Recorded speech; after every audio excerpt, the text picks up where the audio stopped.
मराठा आरक्षणाच्या मागणीसाठी मनोज जरांगे आजपासून आमरण उपोषण करणार आहेत। सरकारच्या शिष्टमंडळानं मनोज जरांगे पाटील यांची काल भेट घेतली। मंत्री राधाकृष्ण विखे पाटील आणि प्रसाद लाड यांना मनोज जरांगे पाटील यांची मनधरणी करण्यात अपयश आलंय। 1.5 तास विखे पाटलांकडून जरांगेंची समजूत काढण्याचे प्रयत्न झाले। जरांगेंनी हैदराबाद गॅझेटसह कुणबी दाखल्यांच्या मुद्द्यावरून विखेंवर प्रश्नांची सरबत्ती केली। दरम्यान चर्चेत कोणताही तोडगा निघाला नाही आणि त्यामुळे जरांगे आजपासून उपोषण करणार आहेत। मनोज जरांगे आपल्या मागण्यांवर ठाम आहेत। सरकारला आता वेळ देणार नसल्याचंही जरांगेंनी स्पष्ट केलंय। आज सकाळी 10 वाजल्यापासून जरांगे पाटील हे आंतरवाली सराटीमध्ये उपोषणाला सुरुवात करणार आहेत।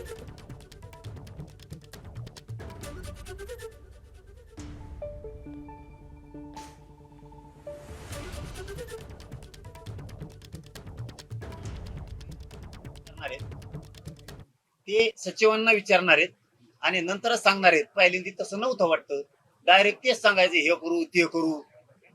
मुख्यमंत्र्यांना विचारल्याशिवाय ते सांगतील काय, उद्या सकाळी सांगतील का विश्वास ठेवायचा ना आपण। आम्ही ते आज रात्रभर त्यांनी चर्चा करावं, विखे पाटील साहेबांनी लाड साहेबांनी रात्रभर। उद्या त्याला काय आंदोलन सुरू झालं म्हणजे काय बॉम्ब टाकाटाकी थोडी सुरू झाली।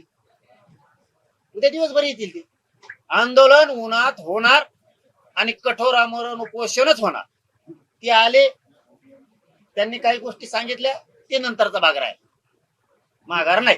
त्यांनी जे मुद्दे उपस्थित केलेत ना त्याच्यावर आम्ही आता चर्चा करतोय आणि पुष्कळ त्याच्यातून समज गैरसमज आहे त्यामुळे दूर करण्याचा प्रयत्न केलाय।